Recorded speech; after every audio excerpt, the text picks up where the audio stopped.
May 4ലേക്ക് ഉറ്റുനോക്കുകയാണ് Malayali Keralam മുഴുവൻ. BJP ആണ് വലിയ പ്രതീക്ഷ വെച്ചിരിക്കുന്നത്. അവരെന്തൊക്കെയോ വലിയ സംഭവം കാട്ടുമെന്നൊക്കെ പലരും വിശ്വസിക്കുന്നു. പക്ഷേ അങ്ങനെയല്ല യാഥാർത്ഥ്യം. വിജയിക്കാൻ പ്രതീക്ഷയുള്ള വിജയിക്കുമെന്ന് കരുതുന്ന എല്ലായിടത്തും, പ്രധാനപ്പെട്ട ഇടത്തെല്ലാം ബി.ജെ.പി പരാജയപ്പെടും എന്നതിൻ്റെ ചില കാര്യങ്ങളാണ് നമ്മൾ പറയാൻ പോകുന്നത്. എന്തൊക്കെയാണ് ആ കാരണങ്ങൾ? അതായത് ബി.ജെ.പിക്ക് ഏറ്റവും അധികം പ്രതീക്ഷയുള്ള ആഹ്, ഉം, നിയമസഭാ മണ്ഡലം എന്ന് പറയുന്നത് നേമമാണ്. നേമത്തെ ചുറ്റിപ്പറ്റിയിട്ടാണ് അവർ ഇത്രയും കാലം പറഞ്ഞുകൊണ്ടിരുന്നത്. നേമത്താണ് കേരളത്തിൽ ആദ്യമായി ബി.ജെ.പി വിജയിച്ചിട്ടുള്ളത്. ഒന്നല്ല 2 തവണ. ഒ. രാജഗോപാൽ ജയിച്ച സ്ഥലമാണ്. അപ്പോൾ അങ്ങനെയുള്ള സ്ഥലത്ത് ഇത്തവണ ഒരു തെരഞ്ഞെടുപ്പുമില്ലാതെ, പാർട്ടിയിൽ തെരഞ്ഞെടുപ്പില്ലാതെ, അതായത് പാർട്ടി ഒരാളെ നിശ്ചയിക്കുമ്പോൾ പാർട്ടി എല്ലാവരും കൂടി ചേർന്ന് ഒരാളെ തെരഞ്ഞെടുക്കും. സ്വയം ഡിക്ലെയർ ചെയ്ത് അവിടെ സ്ഥാനാർത്ഥിയായ ഒരാളാണ് ആര്?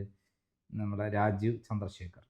ആ സ്ഥലത്ത് എന്താണ് നടക്കാൻ പോകുന്നതെന്ന് നമ്മൾ ചിന്തിച്ചു കഴിഞ്ഞാൽ നമ്മൾ ഞെട്ടുന്ന ചില യാഥാർത്ഥ്യങ്ങളാണ് പുറത്തു വരുന്നത്. ഉം. ആ യാഥാർത്ഥ്യങ്ങളിൽ ഏറ്റവും പ്രധാനപ്പെട്ട കാര്യം എന്ന് പറയുന്നത് SIR പ്രകാരം 33,000 വോട്ടുകൾ കട്ട് ചെയ്തു എന്നുള്ളതാണ്. ഈ കട്ട് ചെയ്ത 33,000 വോട്ടുകളിൽ ബഹുഭൂരിപക്ഷവും ആർക്കാണ്? BJPയുടേതാണ്. BJP ആ മണ്ഡലം പിടിച്ചെടുക്കണം എന്നുള്ള ഉദ്ദേശത്തോടുകൂടി മറ്റു മണ്ഡലങ്ങളിലെ BJP വോട്ടർമാരെ ഇവിടെ കൊണ്ട് ചേർത്തിയതാണ്. ആ വോട്ടുകൾ പോയോട് കൂടിയിട്ട് BJPയുടെ ആധിപത്യം അവിടെ നിന്ന് തകർന്നു എന്നുള്ളതാണ് സത്യം. ഇത്രയും കാലം BJPക്ക് അവിടെ ആധിപത്യം വരുന്നതിന് കാരണം പുറമേയുള്ള BJP വോട്ടർമാരെ, മറ്റു മണ്ഡലങ്ങളിലെ വോട്ടർമാരെ ഇവിടെ കൊണ്ട് ചേർത്തിയത് കൊണ്ടാണ് അവിടെ BJPക്ക് വിജയിക്കാനുള്ള സാധ്യത ഉണ്ടായത്. അപ്പോൾ അങ്ങനെയുള്ള കഴിഞ്ഞ ലോക്സഭാ മണ്ഡലത്തിലടക്കം, തദ്ദേശ സ്വയംഭരണ തെരഞ്ഞെടുപ്പിലടക്കം BJPക്ക് ഭൂരിപക്ഷം ഉണ്ടായിരുന്നു. കഴിഞ്ഞ തദ്ദേശ സ്വയംഭരണ തെരഞ്ഞെടുപ്പിൽ 5,000 വോട്ടിൻ്റെ ഭൂരിപക്ഷം ഉണ്ടായിരുന്നു. ഉം. അപ്പോൾ അങ്ങനെയുള്ള സ്ഥലത്ത് ആ 33,000-ഓളം BJP വോട്ടുകൾ പോയതോട് കൂടിയിട്ട് BJP പുതുതായി ചേർത്ത വോട്ടുകളെല്ലാം കൂടി നോക്കുമ്പോൾ തന്നെ BJP അവിടെ തോൽക്കാനാണ് സാധ്യത എന്നുള്ള വിവരമാണ് പുറത്തു വരുന്നത്. മാത്രമല്ല, നമുക്കറിയാം നേമത്ത് പിന്നെ ഈ CSI വോട്ടുകൾ ഏറ്റവും കൂടുതലുള്ള സ്ഥലമാണ്. അപ്പോൾ നാടാർ വോട്ടുകൾ ഏറ്റവും കൂടുതലുള്ള സ്ഥലമാണ്. അവിടെ ഉണ്ടായിട്ടുള്ള ട്വിസ്റ്റ് അവസാനം ഉണ്ടായിട്ടുള്ളത്, പ്രവീൺ കുമാർ എന്ന് പറയുന്ന ഒരാളെ തമിഴ്നാട് പാറശാലയ്ക്കടുത്തുള്ള കോൺസ്റ്റിറ്റ്യുവൻസിയിൽ മണ്ഡലത്തിൽ തമിഴ്നാട്ടിൽ കോൺഗ്രസ് സ്ഥാനാർത്ഥിയാക്കി. CSI സഭയുടെ സെക്രട്ടറി പ്രവീണിനെയാണ്. അപ്പോൾ മൊത്തത്തിൽ ഈ നാടാർ വോട്ടുകൾ ഏകീകരിച്ചു. നാടാർ വോട്ടുകൾ ഏകീകരിച്ചപ്പോൾ നേമത്ത് ഏറ്റവും കൂടുതൽ നാടാർ വോട്ടുള്ള സ്ഥലമാണ്. നേമം, നെയ്യാറ്റിൻകര, കഴക്കൂട്ടം തുടങ്ങിയുള്ള കോവളം മണ്ഡലങ്ങളിൽ നാടാർ വോട്ടുള്ള സ്ഥലമാണ്. ഈ നാടാർ വോട്ടുകൾ ഏകീകരിക്കുകയും അവിടെ വലിയൊരു അട്ടിമറി നടക്കാൻ പോകുന്നു എന്നുള്ള ഒരു കാര്യമാണ് പുറത്തു വരുന്നത്. മാത്രമല്ല, ഈ മുസ്ലിം ക്രിസ്ത്യൻ വോട്ടുകൾ ഏകീകരിച്ച് UDFിലേക്ക് പോയി എന്നുള്ള വാർത്തയും വരികയാണ്. അങ്ങനെയാണെങ്കിൽ അവിടെ UDF അവസാനം അട്ടിമറി വിജയം നേടാമെന്നുള്ള ചില വിവരങ്ങൾ പുറത്തു വരികയാണ്. അത് എത്രമാത്രം ശരിയാണോ അറിയില്ല. അവിടെ രാജീവ് ചന്ദ്രശേഖർ പരാജയപ്പെടുക മാത്രമല്ല, അവിടെ UDFോ LDFോ വിജയിക്കാൻ സാധ്യതയുണ്ടെന്നുള്ള വാർത്തയാണ് ഒന്നാമത്തെ ഏറ്റവും ഞെട്ടിക്കുന്ന ഒരു കാര്യം. രണ്ടാമത്തെ കാര്യം എന്ന് പറയുന്നത് കഴക്കൂട്ടം മണ്ഡലമാണ്. കഴക്കൂട്ടമാണ് ഏറ്റവും അധികം ഇതേപോലെയുള്ള അവിടെ വിജയിക്കാൻ സാധ്യതയുള്ള മണ്ഡലമായി കാണുന്നത്. ഇവിടെയും ഇതേപോലെ തന്നെ നാടാർ വോട്ടുകൾ ഏകീകരിച്ചു, അതുപോലെ ക്രിസ്ത്യൻ മുസ്ലിം വോട്ടുകൾ ഏകീകരിച്ചു. ഇതേപോലെ SIR പ്രകാരം കഴക്കൂട്ടത്തും ഇതേപോലെ ധാരാളം വോട്ടുകൾ മുരളീധരൻ അവിടെ നിന്നുകൊണ്ട് തന്നെ ചേർത്തിയിരുന്നു. ആ വോട്ടുകൾ പൂർണ്ണമായിട്ട് ഇപ്രാവശ്യം ഇല്ലാതായി. ഇതുപോലുള്ളൊരു മണ്ഡലമാണ് തൃശ്ശൂർ. തൃശ്ശൂരിൽ കഴിഞ്ഞ ലോക്സഭാ ഇലക്ഷനിൽ 72,000-ഓളം വോട്ടുകളാണ് ലോക്സഭാ മണ്ഡലത്തിൽ മൊത്തമായിട്ട് ചേർത്തിയത്. അതിൽ ഏറ്റവും കൂടുതൽ ചേർത്തിട്ടുള്ളത് എവിടെയാണ്? തൃശ്ശൂർ ടൗൺ മണ്ഡലമാണ്. തൃശ്ശൂർ എന്നുള്ള പേരിൽ അറിയപ്പെടുന്ന പത്മജ വേണുഗോപാൽ മത്സരിച്ച മണ്ഡലമാണ്. അവിടെ ഇത്തവണ UDFിൻ്റെ കാൻഡിഡേറ്റ് രാജൻ പള്ളമാണ്. മേയർ ആയ ആളാണ്. അദ്ദേഹം 25 വർഷമായി കൗൺസിലർ സ്ഥാനാർത്ഥിയായിരുന്നു. അവിടെ ഇതേപോലെ ഈ വോട്ട് 72,000 വോട്ട് കട്ട് ചെയ്തു എന്ന് പറയുന്നത് BJPയുടെ വോട്ടുകളാണ് പോയിരിക്കുന്നത്. നമ്മുടെ സുരേഷ് ഗോപിയെ വിജയിപ്പിക്കാൻ വേണ്ടി മാത്രം പല പ്രദേശങ്ങളിലുള്ള BJP പ്രവർത്തകർ ഇവിടെ വന്ന് ഫ്ലാറ്റുകളും ഒക്കെ അഡ്രസ്സ് കൊടുത്ത് വോട്ട് ചേർക്കുകയായിരുന്നു. 72,000 വോട്ടുകൾ. അങ്ങനെയാണ് BJP സുരേഷ് ഗോപിയെ വിജയിപ്പിച്ചെടുത്തത്. ആ വോട്ടുകൾ കംപ്ലീറ്റ് SIRൻ്റെ പരിഷ്കരണം വന്നപ്പോൾ കട്ട് ചെയ്തു എന്നുള്ളതാണ് BJPക്ക് കിട്ടുന്ന ഏറ്റവും വലിയ തിരിച്ചടി. ഇതേപോലെയാണ് 22,000 വോട്ടുകളായിരുന്നു എന്നെ ഇവിടെ മഞ്ചേശ്വരം മണ്ഡലത്തിൽ ചേർത്തിരുന്നത്. ഈ 22,000 വോട്ടുകളും ഇത്തവണ SIR വന്നതോടുകൂടി കട്ട് ചെയ്തു. അതായത് മംഗലാപുരത്ത് നിന്നടക്കം BJPയുടെ വിജയത്തിന് വേണ്ടി, സുരേന്ദ്രൻ്റെ വിജയത്തിന് വേണ്ടിയിട്ട് ഉണ്ടാക്കിയതാണ്.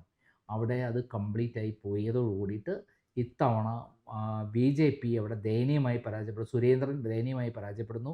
തൃശ്ശൂരിൽ പത്മജ വേണുഗോപാൽ പരാജയപ്പെടുന്നു.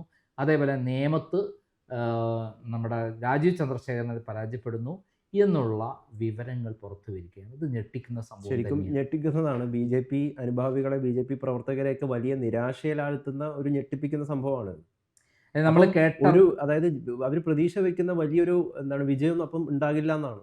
അതായത് ഈ ഇത്തരത്തിലുള്ള നമ്മൾ അറിയാത്ത ഗ്രൗണ്ടിലുള്ള അടിത്തട്ടിലുള്ള ചില യാഥാർത്ഥ്യങ്ങളാണ് ഇപ്പോൾ പുറത്തു വന്നിരിക്കുന്നത്. അതോടൊപ്പം ക്രിസ്ത്യൻ വോട്ടുകൾ അവർ ഏകീകരിക്കുമെന്ന് വിശ്വസിച്ചിരുന്നു. പക്ഷേ ക്രിസ്ത്യൻ വോട്ടുകൾ അവരിൽ നിന്ന് അകന്നു എന്നുള്ളതാണ് സത്യം. അതിൻ്റെ ഒരു ഉദാഹരണമാണ് ഈ തൃശ്ശൂർ പത്മജ വേണുഗോപാലിനൊക്കെ ദയനീയമായിട്ടുള്ള പരാജയമായിരിക്കും നേരിടേണ്ടി വരിക എന്നുള്ളത്. അതായത് ക്രിസ്ത്യൻ വോട്ടുകളും മുസ്ലിം വോട്ടുകൾ അല്ലെങ്കിലും കിട്ടില്ലല്ലോ. മുസ്ലിം വോട്ടും ക്രിസ്ത്യൻ വോട്ടുകളും ഏകീകരിച്ച് UDFിലേക്ക് ഇത്തവണ പോയി. അതിന് കാരണം ഭരണവിരുദ്ധ വികാരത്തിൽ ഏറ്റവും അധികം ചിന്തിക്കുന്നത് ആരാണ് വിജയിക്കുന്നത്, അവർക്ക് ക്രിസ്ത്യൻ മുസ്ലിം വോട്ട് പോയി എന്നുള്ളതാണ്. ഈ ഭരണം വരുത്താൻ എന്തായാലും BJP വിജയിക്കില്ല. BJP വിജയിക്കാത്തടുത്ത് മുസ്ലിം ക്രിസ്ത്യൻ വോട്ടുകൾ നേരെ UDFിലേക്കാണ് പോയത്. അവർക്ക് ആവശ്യം ഈ ഭരണം മാറുക എന്നുള്ള ഭരണവിരുദ്ധ വികാരത്തിൻ്റെ ഭാഗമായി വോട്ട് മറഞ്ഞിട്ടുണ്ട്. അതോടൊപ്പം മുസ്ലിം ക്രിസ്ത്യൻ വോട്ടുകൾ ഏകീകരിച്ച് ഈ മണ്ഡലത്തിലെല്ലാം തന്നെ UDFിന് അനുകൂലമായിട്ടാണ് പോയത്. UDFിനോടുള്ള താല്പര്യമൊന്നുമല്ല. അവരെ സംബന്ധിച്ചുള്ള ഭരണം മാറണം, പിണറായി വിജയൻ മാറണം എന്നുള്ളതാണ്. കാരണം വെള്ളാപ്പള്ളി നടേശൻ്റെ അടക്കമുള്ള പ്രസ്താവനകൾ വന്ന് അവർക്ക് ഈ ഗവൺമെൻറ്റിനെതിരെ ശക്തമായിട്ടുള്ള പ്രതിഷേധമുണ്ട്. അത് പ്രകടിപ്പിക്കാൻ കിട്ടുന്ന അവസരമാണ്. അതിന് വേണ്ടിയിട്ടാണ് ഈ വോട്ടുകൾ ഉപയോഗിച്ചിട്ടുള്ളത്. ഹിന്ദു വോട്ടുകൾ ഇവിടെ പോയി. ഹിന്ദു വോട്ടുകളിലും വലിയ തോതിൽ BJPക്ക് ഒരു ഭാഗം പോയിട്ടുണ്ട്. അതോടൊപ്പം തന്നെ ശബരിമല കൊള്ളയുമായി ബന്ധപ്പെട്ട് ഈ ഭരണത്തിനെതിരെയുള്ള വോട്ടുകൾ ഒരു നല്ല ശതമാനം വോട്ട് UDFിലേക്ക് പോയിട്ടുണ്ട്. കാരണം UDFിലേക്ക് പോകുന്നത് കാരണം തദ്ദേശ സ്വയംഭരണ തെരഞ്ഞെടുപ്പിൽ UDF കേരളത്തിൽ വലിയ വിജയം നേടി എന്നുള്ളതാണ്.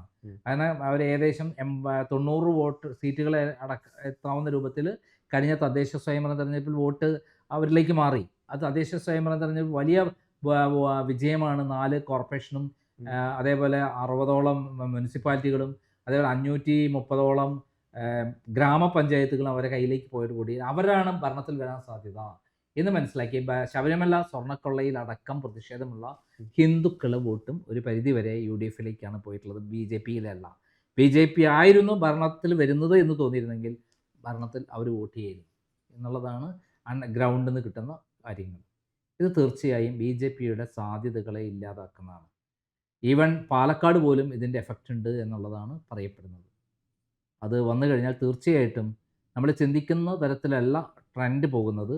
അടിത്തട്ടിൽ BJPയുടെ ദയനീയമായ പരാജയമാണ് വരുന്നത്. പാലക്കാട് ശോഭാ സുരേന്ദ്രൻ നേരിട്ട് സ്വന്തമായി പിടിക്കുന്ന വോട്ടുകൾ കൊണ്ട് ജയിക്കുകയാണെങ്കിൽ സ്വന്തമായ വോട്ട് കൊണ്ടായിരിക്കും ജയിക്കുക എന്ന് വേണം നമ്മൾ കരുതാൻ. അല്ലാതെ വ്യക്തിപരമായ BJPയുടേതായ വോട്ട് കൊണ്ട് അവിടെ വിജയിക്കാൻ സാധ്യത കുറവാണ്. എന്തായാലും ഈ വിലയിരുത്തലുകൾ എത്രമാത്രം ശരിയാകുമെന്ന് മെയ് 4 നമുക്ക് കണ്ടറിയാം. മെയ് 4 നമുക്ക് കാത്തിരിക്കാം.